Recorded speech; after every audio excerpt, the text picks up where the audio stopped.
This is The Liminalist, the podcast between Jasun Horsley talking to Branko Malik of Kali Tribune.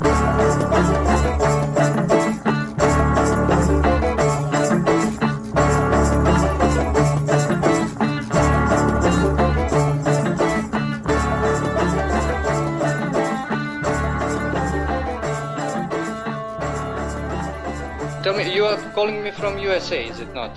Canada.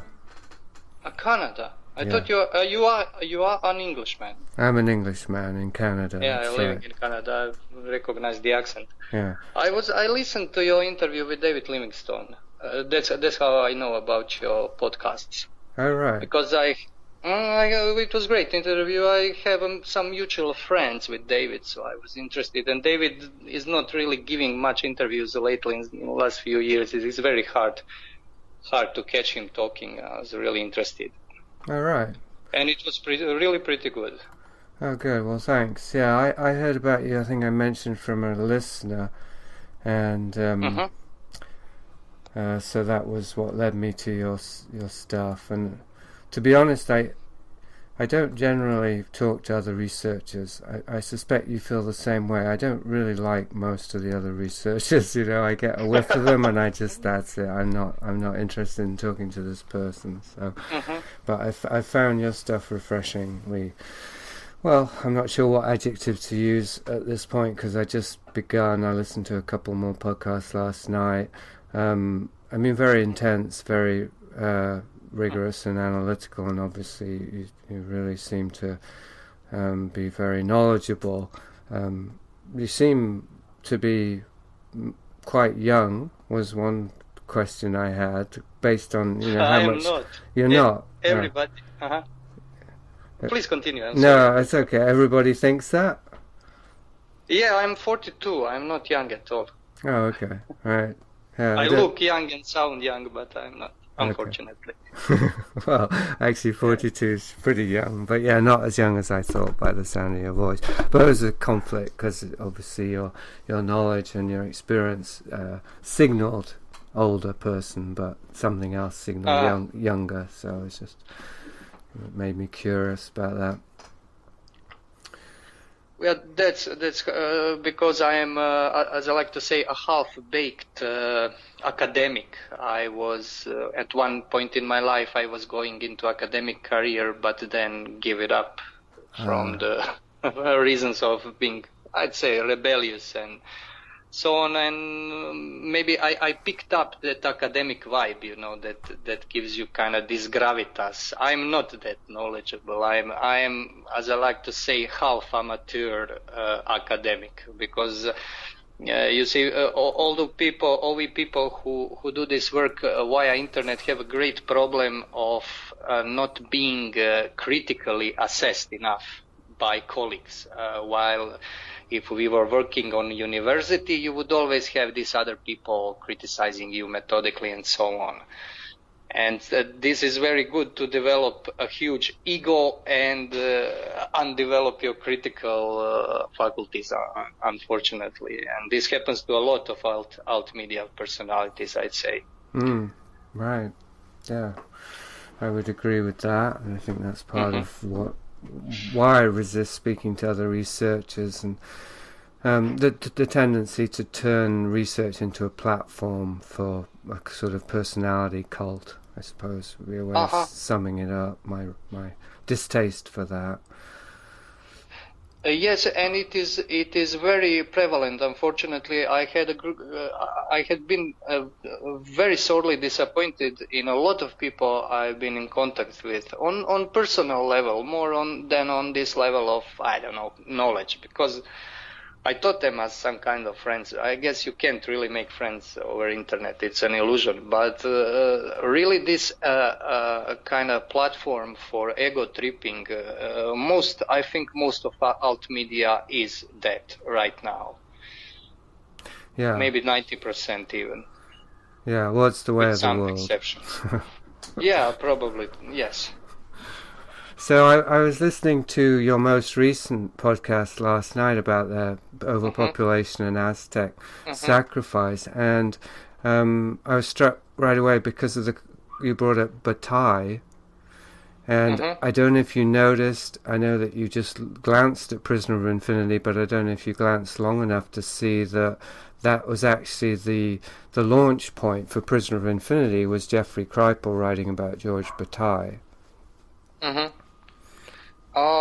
I just skimmed through it. Problem is, I never read Bataille. I'm just going to start reading him because I will do review of that Preparata's book. I talked in that podcast. But from what I know of Bataille, he's more or less on point with Heidegger, of which I know quite a lot about, let's say, Alexander Dugin. A lot of these thinkers we might call post-modernists. And they all share this kind of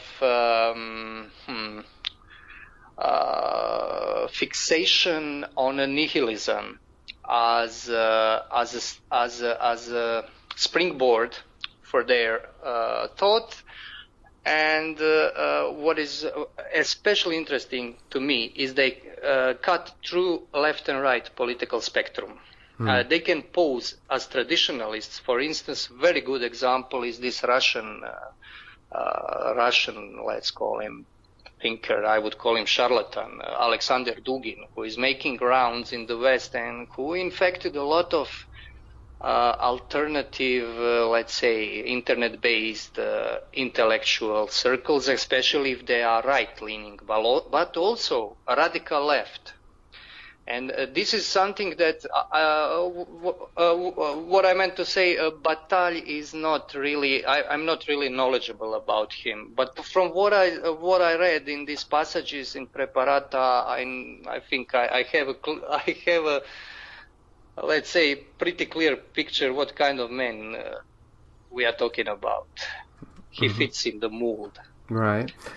Well, I'm not knowledgeable about Bataille either, and Prisoner of Infinity was a strange project because it ended up as a book-length study and actually a book next year about Whitley Strieber, but it began as an email exchange with this guy Jeffrey Kripal. Do you know who he is? No. Okay, so he's well, on the surface he's an academic in that world, Rice University and also the Institute of Noetic Sciences. He's affiliated with those guys, but he's written several semi-populist books about the esoteric. Authors of the Impossible was one, which was about Charles Fort and Jacques Vallée and a couple of other cultural figures. Mutants and Mystics was about the sort of mapping the correlation between spirituality and sort of pop culture of mutants and stuff. And then this recent book with Whitley Strieber, the Supernatural, the Supernatural. And so anyway, I had a sort of informal email correspondence with him, and at a certain point he sent me this essay that he'd written about George Bataille for a compendium of essays about Bataille. I'd never heard of Bataille, and the premise of his article was that extreme trauma can lead to enlightened states. And he correlated this with George Bataille on Taboo and whatever else. I just quoted some to Bataille. I didn't dig any deeper. But anyway, this led to this argument, this email discussion or whatever with Kripal, where I just basically flatly disagreed. I said this is not true. Yes. Trauma does not lead to enlightenment. It can lead to dissociation and visionary states that can be mistaken for that, but that's not the real thing, and it's very important to make that distinction. And he just kept coming back saying, I don't know what you mean. Like he kept acting as though he really didn't know that I was like splitting hairs or something. Anyway, and then that led me to look at, because Kripal is friends with Whitley Strieber and had written about Strieber and mutants and mystics. And Strieber is promoting trauma as a means to enlightenment through his experiences or his account. Anyway, that's just a summation of the whole of Prisoner of Infinity essentially was exploring that whole meme, or memeplex, if we call it that. And I didn't look more into Bataille because I was focusing on Kripal and then Strieber, and so I got further and further from Bataille. But still, he was, in a certain sense, he was the foundation of that discussion and that exploration. And certainly, I did get a sense of this, the avocation of taboo and the breaking of taboo as a means towards liberation, which of course is Satanism, or corresponds with Satanism. And as you point out, nihilism. So it does. I mean, it was just curious that you brought it up, because it I don't know. I mean, one of the things that I'm always wrestling with, that I brought up with David Livingstone, is, how much am I mapping an ideology here that's a sort of hidden ideology, and there's these different proponents, and some of them are witting and some of them aren't, and never quite knowing, like, how much Kripal is consciously promoting this nihilistic, neo-Satanic agenda, basing it a lot on Bataille, and that this is a tradition that exists, and how much is he oblivious? Well, I still don't know. So it was just interesting to me anyway that you brought Bataille up as a foundational figure in that way. The reason why I brought it up is because the author of the book I was quoting, Guido Preparata, wrote a book, The Ideology of Tyranny, with a thesis that is precisely that Georges Bataille is the founding father of this, how would I call it, this nihilistic or even Satanist-leaning political philosophy, which is dominating the thinkers, official thinkers of left and right, like, for instance, Michel Foucault or Leo Strauss on the right, Heidegger, and he mentions also Ernest Jünger, although some people told me that Preparata misquoted Jünger, that Jünger was not so much infected with this, and he's precisely, that's I'm saying this because that's why I brought up Bataille only as a side note, because this is the thesis of the book I just read. And I think, to put Bataille for a moment aside, this process of subversion of mainstream by the radical idea is, in my opinion, always a process from the fringe towards the center. For instance, you have a guy who is, or group of people who come up with this most extreme idea, as this one you pointed out about enlightenment to trauma, which is monstrous idea, which is idea that is shared also, interestingly enough, by people like Dugin, for instance, from his younger days. It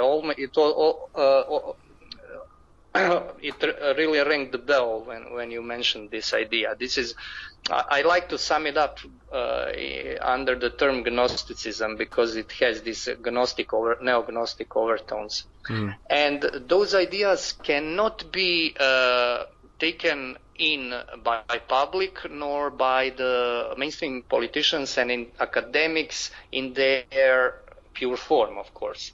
So they get promulgated in a sugar-coated versions, and but they slowly permeate the mainstream. And I think the situation now in the West, at least, not so much where I live. I am in Croatia, that's let's say Eastern to Central Europe, but this is a rather different place than, for instance, Germany and France and England and the Western states.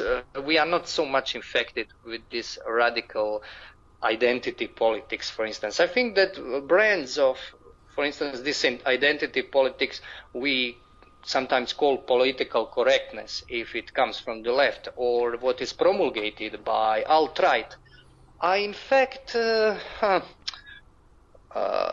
coming. They were on the fringe once. Alt-right is still on the fringe, but this leftist variation we call political correctness was also a fringe. I don't know, maybe 25 years ago or 30 years ago, and then they slowly burrow burrow their way into mainstream by, I'd say, mostly by changing the language, by infiltrating the language with their terminology. But their hardcore is extreme and radical, as what would Bataille say, just to reiterate this idea that salvation, or salvation quote unquote, or transcendence of the inauthentic way of living of modern man is possible through transgression, through pain, suffering, violence, and so on. And those are satanic ideas. I have given a look to a few of those interesting and scary, frankly, strands of ideology. For instance, don't know if you ever heard of Order of the Nine Angles. Only via your writing, yeah. You read that. I wrote about them, for instance. They are probably, they posed as a satanic order, but I think that was one man, and that the idea of this man who wrote under the pseudonym Anton Long was to use this rather refined philosophical Satanism to draw people into radical politics, most radical politics imaginable, terrorist politics of violence for the sake of violence, for instance, politics of total transgression. And I noticed that this the way of thinking of this ideology is very how should I put it? Very has a very good medium in internet. It's very well promulgated via internet, and because a lot of people in the last, let's say, 15 to 20 years started doing these podcasts, these independent websites, I think those ideas, not only this Order of the Nine Angles, nihilism, or it can be something else, really infected people doing this quote-unquote alternative research, especially if they are right-leaning politically.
you meant to say something.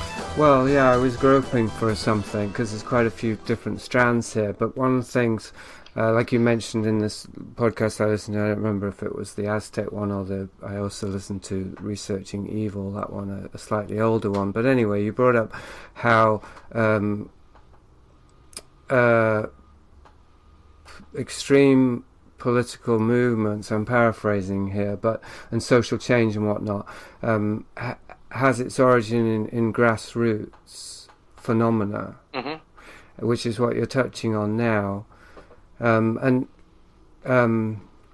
just going to try and extrapolate all this and end with a question, I guess. But I mean, you talk about, for example, the correspondence between left and right. If you go deep enough, you see that they're actually congruent. Well, that's something I never really doubted. I mean, I never had many illusions about that. We could go into my background if we have time, because I was raised by socialists and they were elitists, so that I saw that paradox. I grew up with it.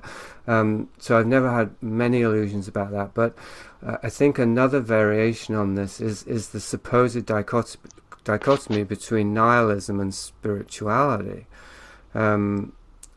because a lot of the people I look at, they may even seem grassrootsy, but they definitely seem spiritually inclined. Like you mentioned Gnosticism, well, that's a thread running through all kinds of different things. And somebody like Jeffrey Kripal, well, on the surface he seems to be promoting spiritual ideas, positive values, self-empowerment, compassion for others, a sentient universe, and so on, very spiritual notions. But underneath there does seem to be this more nihilistic thread running through it.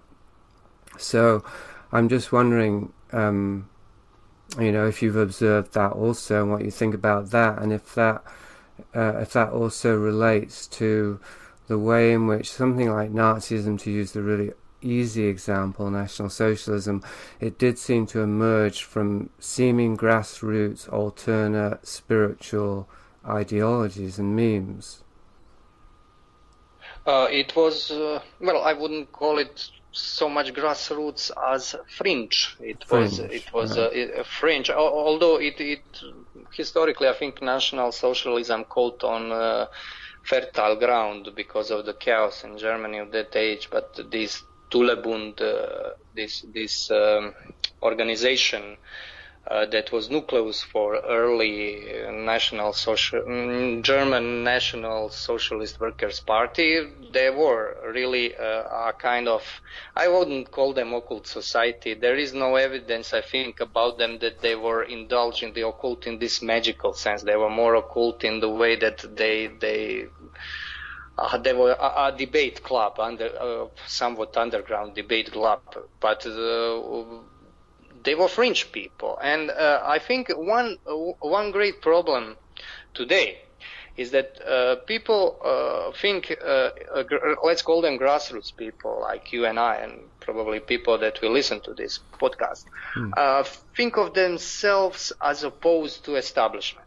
And not necessarily hostile, but they are not establishment. So there are some kind of elites, and we are some kind of multitude. And the main mistake everybody makes is thinking that the very fact that you are fringe, that you are grassroots, means that you are good. That doesn't mean that at all. You can have a rather rational and good establishment. I mean, at least you can imagine it existing.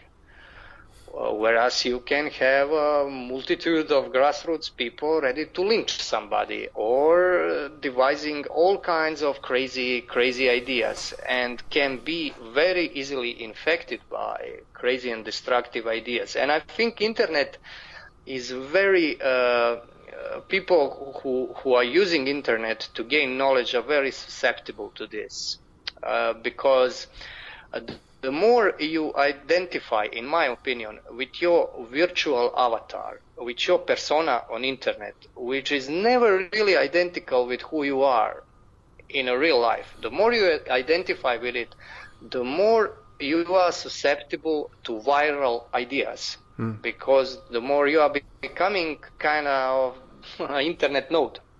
Right. And most of those, for instance, the movements, as I'll take an example of alt-right, those are completely internet-based movements, and they are based on memes, on cynical humor, and on whole plethora of ideas, some kind of pseudo-traditionalism, on ideas of thinkers of the, let's call them far right, like Julius Evola or somebody like that, and so on and so forth. And I think that they are very susceptible to be manipulated in all kinds of ways, precisely because they are on internet. They are trying to reach the reality, to become a real political movement with with a clout in real life. But I think they are not very good very good at that. But what is very dangerous in this is not so much, in my opinion at least, the social danger of people who got infected, for instance, with idea as Order of the Nine Angles, where you have an idea that you should, at least in the early days of Order of the Nine Angles, one of the recommended ways of conduct was to make a human sacrifice every now and then. Mm-hmm. I don't think many people are capable of doing something like this, but what happens is that people who get sucked in this kind of ideas are at a great peril to their own soul, to their own inner being. Mm-hmm. Because they got corrupted.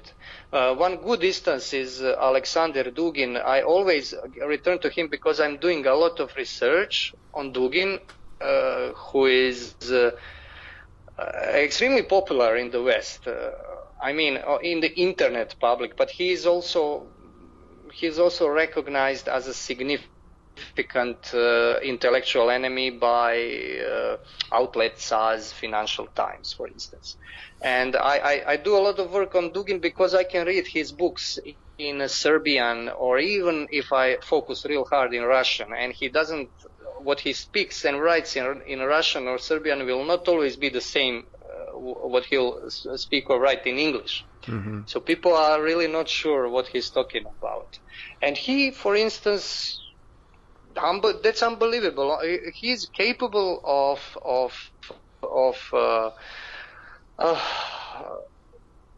absorbing into his loose network, the people from completely disparate sides of political spectrum. That is, first nationalists from Eastern Europe, who are very often at each other's throats.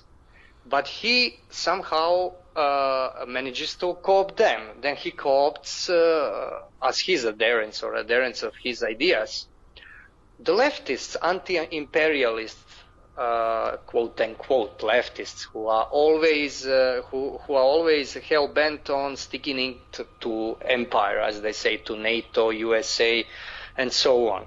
And the trouble is with people like Dugin. He's one of the Russian thinkers, pundits, who have probably close ties with maybe even Russian deep state, and they are doing the bidding of some political options in Russia, which are not good in any way. And they are not necessarily doing the bidding of somebody in the sense that they got ordered around. They are just used. They are useful and tolerated. And the main idea, for instance, in Dugin is what he says, delendare Carthago. He destroyed the Carthage because he likens America with Carthage. And his standpoint with what? Carthage? Carthage, yes. Because this is the point where I should perhaps explain his geopolitical ideas. He has this apocalyptic geopolitical theology, where world is divided in sea and land, and both sea and land are paradigms or archetypes for creation of civilizations, and these civilizations are always in the clash. And they are always at war, explicitly or implicitly. And he believes, to cut the very, very long story short, he believes that we are living in the times of what he calls in German Endkampf, the final war of sea and land. And ultimate civilization of the sea is, in his opinion, now the United States, while ultimate civilization of land is Eurasia. That is not Russia, but Russia with its, let's say, neighborhood in this geographical space of Eurasia. And it is Dugin's belief that there is an inevitable clash which will end up with destruction of USA, not necessarily military, but I think he would like to see, this is I can't prove it without quoting extensively, but I think he would prefer to see America reduced to nuclear dust. But of course, this is something that is impossible. And so what I want to illustrate with this, so he has a very concrete, albeit radical, political idea that he promulgates because it is sugar-coated with a whole plethora of other ideas. For instance, he is supposedly anti-imperialist because he is against American intervention in Syria. But that's not because he is on principle anti-imperialist, but because in his worldview, Syria should be one of the geopolitical minions and subjects of future Eurasian empire. And in this way, a lot of people thinking that they are, let's say, it's researching the truth, trying to make sense of things, end up victims and dupes of subversive elements, like this guy. I think this is pretty illustrating example of what I mean. Mm-hmm. So, I mean, bringing it back to my original question, which wasn't very clearly formulated, but the image I get is of, and this is, I mentioned to you in an email, this William Sims Bainbridge, and he's written a lot of, he works for the Pentagon, and he's a social engineer, and he investigated, or he wrote a book about the process church, which is an interesting correlation because he also is a transhumanist and is promoting transhumanism, so it's a kind of a clear overlap there between interest in quasi-satanic cults and transhumanism. But anyway, one of the things he writes about is audience cults and how they can be very useful for social engineering. He uses the example of UFO cults. You get people who believe in flying saucers. They're going to be more open and responsive to a space program, which is useful for various capitalist expansionist programs, and of course, militarization of space and what have you. So, but also he even talks in practical terms that these audience cults can end up, creating actual little communities that might create local, produce, make their own products, and they can be over time converted into companies and little, engines of capitalism. But what I'm thinking also is a more subtle use of audience cults, which is that if people, individuals, as you're saying, via the internet, this has really been amped up to a whole new level here. But if people can get seeded with ideas, values, concepts that are basically carriers, like I would say they're ideological carriers. They've got these hooks in them, like we know about Hollywood and entertainment. That it's covert propaganda, and it has all these hooks in them. If you take in the narrative, if you take in the character, if you identify with the characters, you're essentially letting this Trojan horse into your internal kingdom, and then these little troops are going to start, marching all through your internal system, and then you yourself can be converted into a carrier of this ideology. So, and then expand that out to an audience cult where you get all these people who are supposedly believing in, living off the land, or reincarnation, spiritual values, UFOs, the ascended masters, whatever it is, but unwittingly they're carrying another ideological agenda, and they're spreading it further into the culture.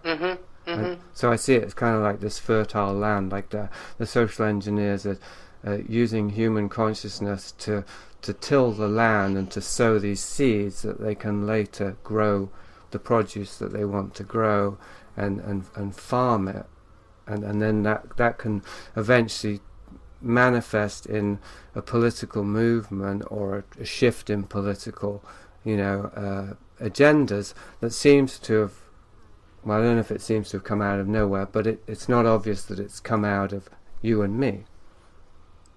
If you see what I mean. Yes, I do. And although I think when it comes to this manipulation, it doesn't even always have to be this kind of relationship of some kind of hidden puppet masters and the masses. Masses can play themselves dumb without anybody's help also. I'm always a little wary about this conspiracy aspect. At least lately I started really to rethink this, because a lot of these conspiracy ideas on closer inspection, to me at least, are beginning to seem very very weak. But I don't know. I think it's very hard to find a proper methodology. How would you, for instance, demonstrate that there is some elite doing this exact thing and so on? Problem is the real sources to research this are insiders, and there are precious little of those. But I mean, the example you gave is, I think, valid in this sense. And this, what I said on Dugin, it's more or less the same thing. It's also a manipulation. This is a conscious manipulation. But I think what happens at one point is that the whole process acquires the life of itself. People start manipulating themselves into illusions without anybody's outside help. This is also possible, and I think this is usually the case, because you have something we call zeitgeist, or this spirit of the age, and spirit of the age is not something, I think, that humans bring about. And if the spirit of the age is nudging you in some direction, the ideas that formulate this direction will be accepted by a lot of people. And for instance, one of the ideas that is, I think, basis of this conspiracy mindset is this idea of the end of the world, of the coming apocalypse, and so forth. And people who are prone to believe in it, if they are religious, for instance, if they are members of the religion that has this strong stress on this apocalyptic aspect, they get, I think, very very easily infected with secularized version of this idea. For instance, in Dugin you have this end of the impending geopolitical end of the world, which will of course not happen. But I noticed, for instance, this mindset of very closed, a mindset that is very close to this. It's the mindset of the new beginning, like everything will begin anew. I saw this with Donald Trump campaign now. Obviously, I am not in America, but I was in communication with a lot of people, and I was, of course, skeptical towards this guy. I frankly, I didn't know that much about it. I was appalled by Clinton's, of course, but Well, I couldn't see why people in the grassroots U.S. are so attached to him. What I noticed month or so into his presidency, that people who I considered really not only intelligent but commonsensical were starting to react extremely aggressively to any kind of criticism towards him. And the criticism was that he is not really a messiah. I mean, not in so many words, but I saw one guy ask the other guy, is Donald Trump a later day Constantine, meaning Constantine the Great, the founder of Byzantium? Right. And the other guy says, I think it's a bit of a stretch, but we should pray and hope. I mean, this is unbelievable. Look, I'm living in this, let's call it old Europe, this Eastern Central Europe. We are still primitive enough to have this kind of continuity of history. And to liken a Roman emperor to Trump, to the guy who made Christianity, who took Christianity out of the fringe and into the center, and who founded the Eastern Roman Empire. I mean, this is so ridiculous that there is no sense of criticism. And those are people who I considered to be very knowledgeable. And in the sense, I think they are more knowledgeable than me in a lot of things, but they simply lost their mind, or they never had much mind to speak of. But before, but they never showed it so clearly. I forgot where we were going with this. I mean, you were talking about conspiracy, and the fact that the masses can delude themselves without any help.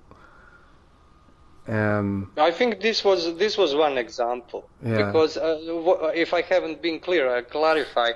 The main gist of Trump's campaign via internet, one of the main focuses was that he's fighter against establishment. And they are against establishment. And then they obviously projected that he's some kind of champion fighting the deep state, which is in this conspiracy or occult politics research circles a main boogeyman. And they probably unconsciously start to really identify Trump with some kind of savior figure. And that was only a game. I listened to a few interviews with this Roger Stone. I think he was a campaign chief or advisor.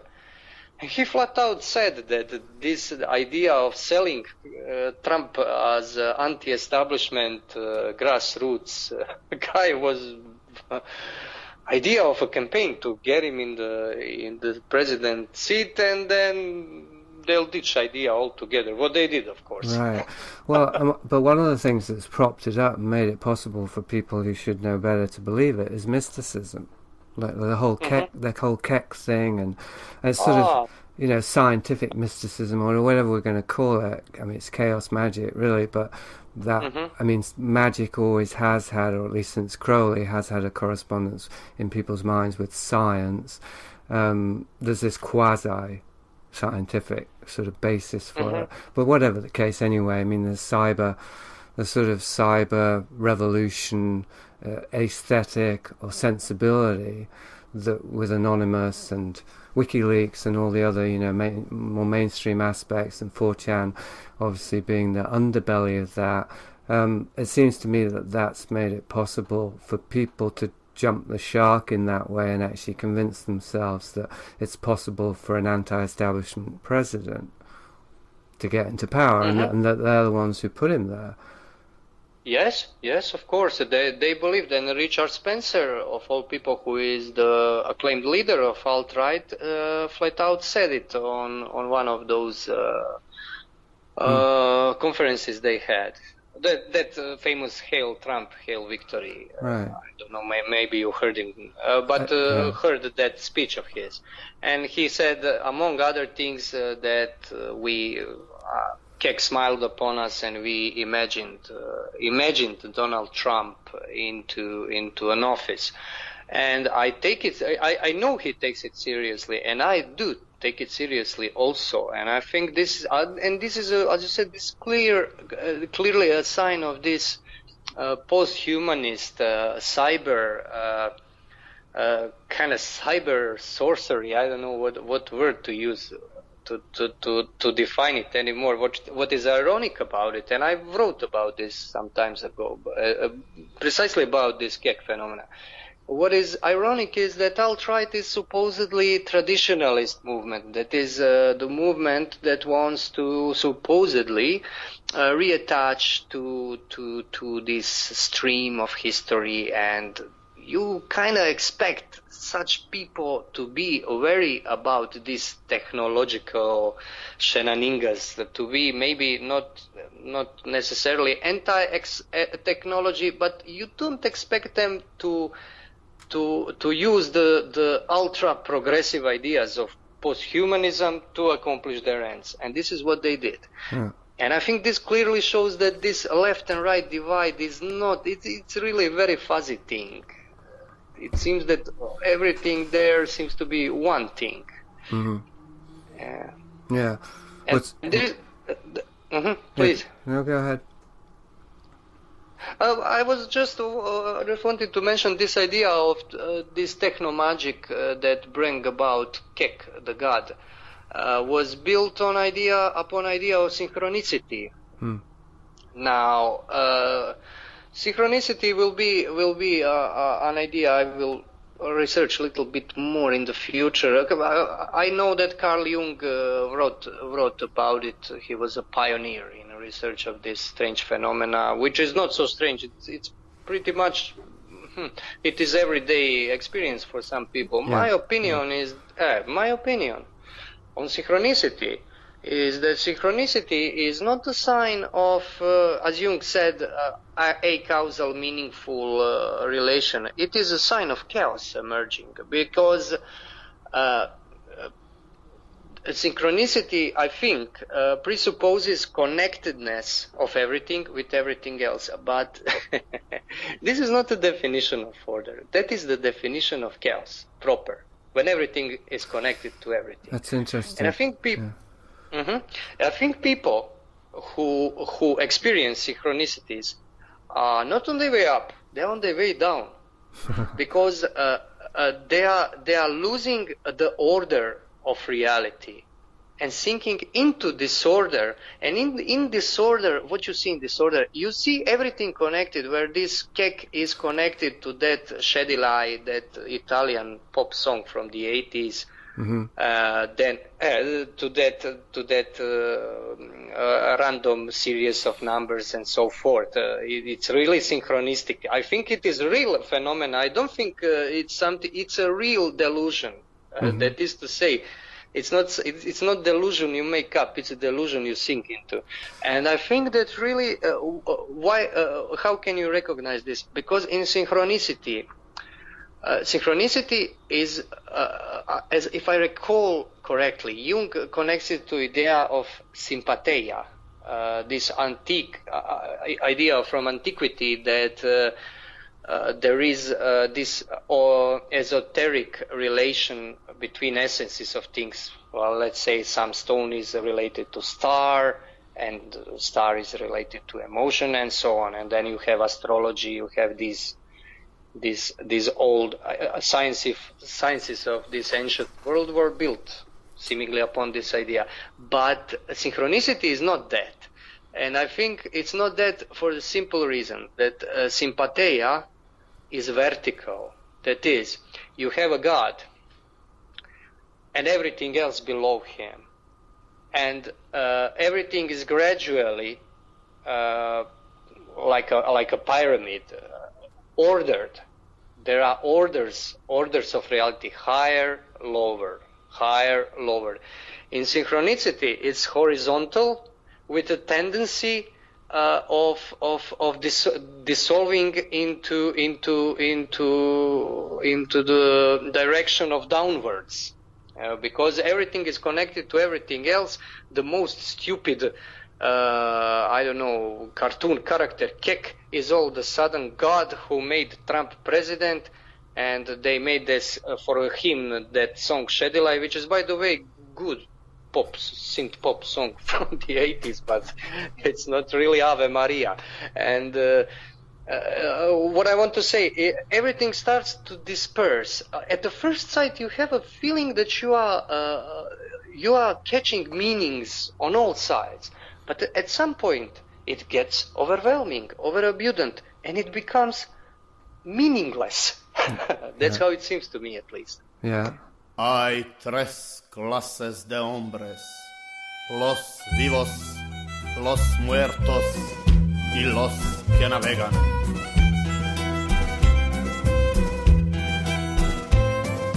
O sveti Miki, reci nam rotu, mola brbitru, a kvanta škotu. Čapalantinu, kad saškotinu, voltatemu na vitar karinu. Amore kurba, amore kanaja, mola ol kraja, mola ol kraja.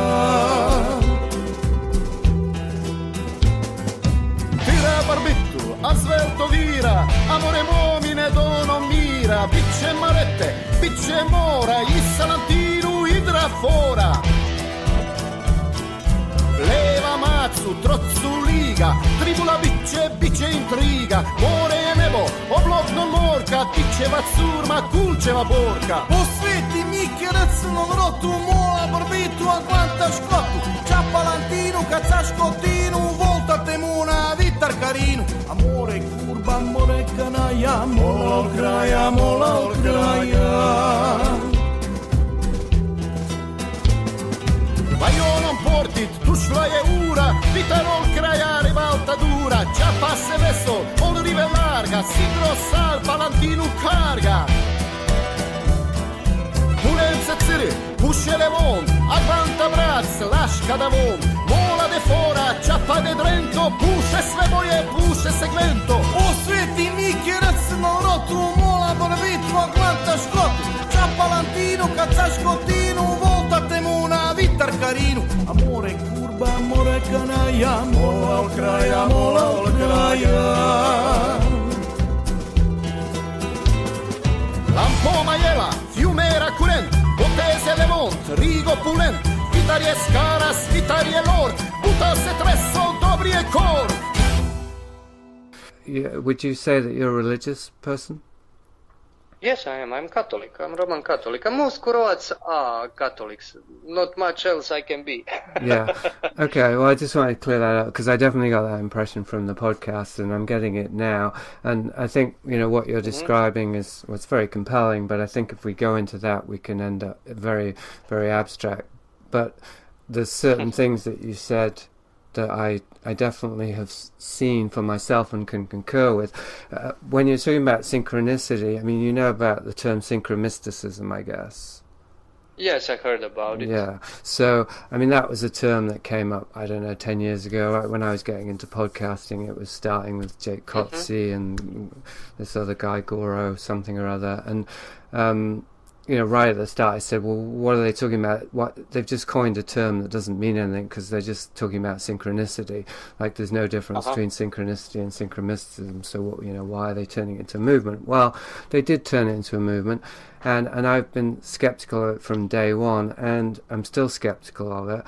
But I do kind of acknowledge a difference now between Jung's synchronicity and synchromysticism, and I think it relates to what you're talking about. And interestingly, I just wrote something very similar about synchromysticism, specifically around Kubrick, because I've been looking into Kubrick's work in terms of some of the things we've touched on today, but how to create the internet as a kind of strange attractor for human consciousness, in a way of anyway, I don't have to get into that, but a lot of the synchromystics are into Kubrick big time. He's like their god or what have you. And one of the things I said was exactly, I think, pretty much what you said, is that it's like the flip side of nihilism. Like the previous generation, the slackers or what have you, it was nothing means anything, and now this new generation is everything means something, but it's kind of the same. You know? Yes. It's kind of the same, and that well.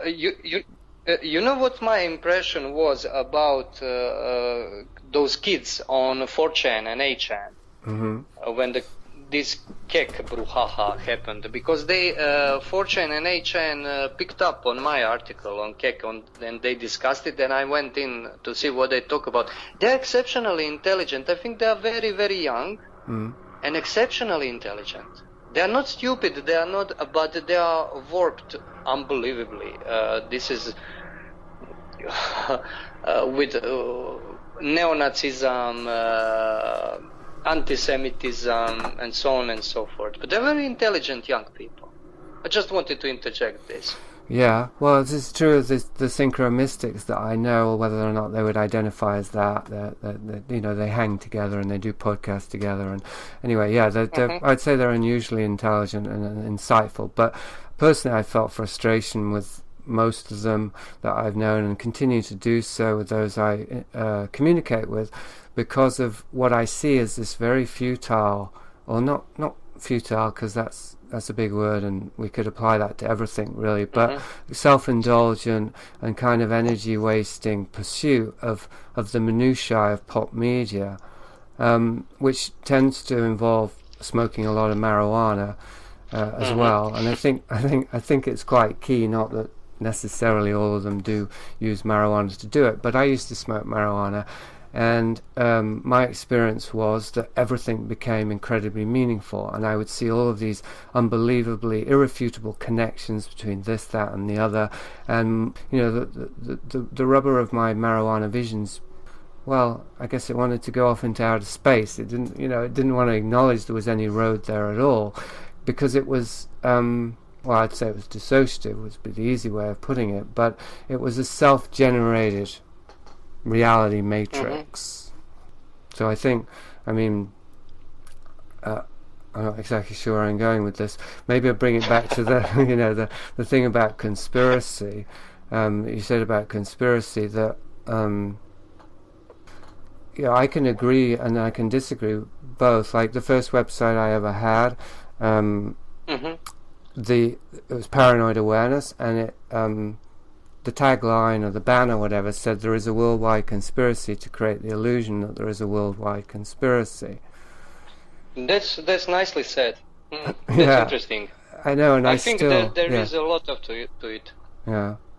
So I think, that obviously that's a paradox. That's why I used it, and I think that a big part of how we end up deluded individually and en masse is we get tricked, and we trick ourselves into creating these linear narratives and interpretations that we can then be corralled into, such as a conspiracy theory of history. Well, I don't. I think there is a conspiracy in terms of men in rooms and all that. Of course, where else are they going to meet? But in terms of the depth of delusion, control, misguidance that we're talking about. That was one of the reasons I asked if you're religious, because if you're a Catholic, well, and you mentioned on your podcast about evil, you pretty much, if you were to use the word devil, you would pretty much mean it literally. I don't know how literally, yes, I would. But okay, so literally, right? And that, of course, is the ultimate conspiracy theory, that there's a devil, working behind the scenes. And I don't believe in the devil, but I do believe in that the conspiracy, or whatever we're going to call it, is that deep. It is metaphysical, let's say. One note about this. The birth of conspiracy theory has a date. It's a few years, 1796 or 7, when Abbe Baruel published his memoirs illustrating history of Jacobinism. Barwell, I don't know, have you heard of him? But our listeners maybe haven't, so I'll tell who he is. He's the first, let's say, conspiracy theorist. He's a man who put out the very detailed exposition of French Revolution as a conspiracy of enlightenment thinkers who infiltrated, among other things, Masonic lodges and some European potentates. What is interesting about this is precisely what you said. In this book, this is written by priests. And I did a series of podcasts about it. I'm still one part due to finish it. He was a priest. In that book, this is a 4-volume book. Devil is not mentioned, not once. What I want to say, conspiracy theory is being born in modernity. It's a modern production where I have a feeling that is a kind of secularization of this idea of ultimate spiritual evil, where you transpose spiritual evil to some kind of clique of man. I mean, this is a historical fact, I would say. In terms of evolving beliefs and perceptions. Yeah, I don't. I don't know how much it is an evolution. It is simply French Revolution was a radical. This is a radical overturn of the whole European and Western world, and something happened. This is the point where the secularization proper really took speed, and I myself do not understand not even the superficial implications of this event, because it was so huge. But what happened is that a conspiracy theory, I would claim that idea of conspiracy theory or idea of this occult politics of elite manipulating is practically born with French Revolution, with the work of Abbé Barruel and other guys, John Robinson, who wrote about also at the same time as Barruel about this Illuminati plot. And Barruel is a father of the theory that Illuminati, in fact, were the most successful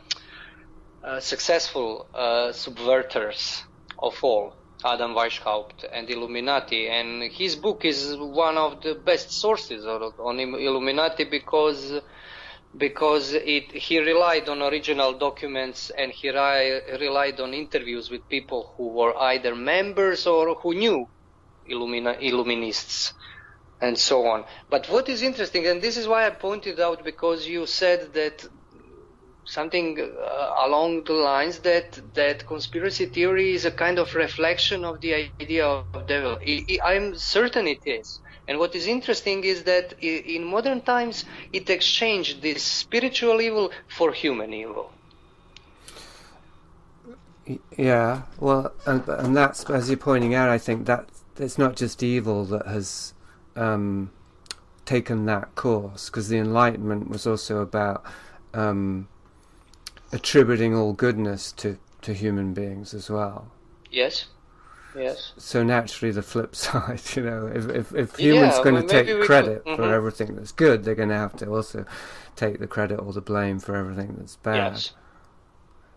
Yeah. Yes, but what is interesting is why the Jesuit priest wrote a conspiracy theory of the destruction of Catholic Church and kingdom in France, and never once mentioned the devil. I know what you mean, but this is even, I think it goes even deeper. It is very strange. It is very atypical, because as a priest, you are in a way even obliged to put that in theological context. And this guy, I read the book twice. I never found he mentions anything remotely different from pure political and even epistemological subversion and revolution. Very interesting phenomena. Well, I don't claim to have explanation. Yeah, it definitely seems like a lead to follow. I was going to say, I think that when I mentioned evolving perception and beliefs, is that why I chose to phrase it that way is that how I'm seeing it now, or just trying to get my head around it, is that aren't the you have changing mores, and you talk about the zeitgeist, and I would agree that this is something beyond human conscious design by definition. But then I kind of say that about everything we do is beyond our conscious design. But what was I going to say? The maybe changing methods for changing times. So is it possible, do you think, I know you're a Catholic, so I'm I don't know if I want to be careful, but I don't want to get stuck in a sort of a dead end, because I know that this was happening with David Livingstone too, because he's also a religious person, and I'm not at all, but that doesn't mean that I don't have sympathy and agreement. Actually, I did have a lot with Livingstone, but anyway, many people would say, and I might be one of them, that the idea of the devil itself was created as a way to control people. I don't think so, but I think it was used. It was used, of course it is, and because fear of perdition in a spiritual sense can of course be used to a great extent to torture people into submission. But I think it was done by Catholic priests, by Protestant priests. Of course it was, but I think it is a little bit overemphasized in our time. I think they were not so hell-bent on scaring people into submission, but they were more really expounding that theology where devil has a very, very significant place, where evil has a significant place. I don't think that that humans made the devil up, but I'm not so religious that I would not affirm that this idea can be used, and was indeed used to great extent to torture people practically into submission. It is probably the most scary idea you can imagine, and if you can in a way present it to people with all its implications, you can scare them to hell, literally, and it is very good to manipulate. Although I don't think, for instance, this medieval notion of devil, I don't think it was really. I think that it was what it was originally, but it was misused. I give you one example what I think. For instance, you have this idea that devil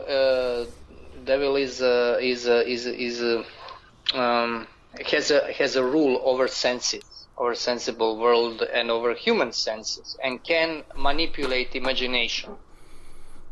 This is fairly mainstream theology now. I'm talking about. And he can influence through senses and through manipulation of fantasia, of imagination, of images we construct from the senses. And our idea is you should guard your senses. You should keep watch on what you are imagining or what you are looking at.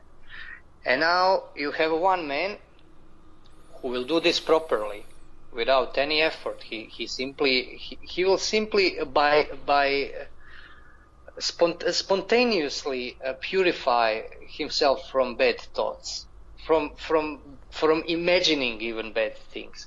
But you have another man who will try to maybe to pick his eyes out to men who will try to forbid any kind of erotical imagery and so on. You will have fanatics. So I think this is simply a powerful principle and idea, and can produce diametrically opposed effects. That's what I want to say. Butta, ciapa, drizza, forza, leva, fora, maina, orza, ala, fonda, salpa, volta, lasca, liga, mola, salta, aguanta, para. That's the end of the first part of my conversation with Branko Malek of Kali Tribune. You can find Branko's site linked in the show notes. Part 2 of this conversation, where we go through the door of the devil to see what's on the other side, is going to be up next Wednesday, the 26th of July 2017 at horticulture.com/liminalist. I'd like to thank Chris and Glenn for donating. That's Glenn, who likes to hear his name and is willing to pay for it. I wish there were more of you. I was looking at the stats by chance, actually. I don't choose to look at them, but they just popped up in my control panel for the podcast downloads. I noticed that it seems like an average of about 1,000 downloads for a new podcast right away within the first week. So that suggests like 1,000 regular listeners, give or take, which is probably more than I expected.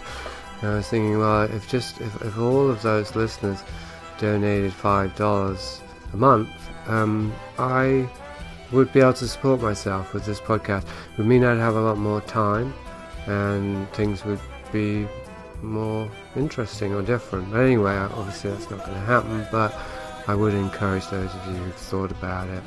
It may be worth it. Like, I'm not going to do that subscriber section, I don't think, ever. Part 1 is free, part 2 you got to subscribe. I just don't like it. I don't like the blueprint, the template.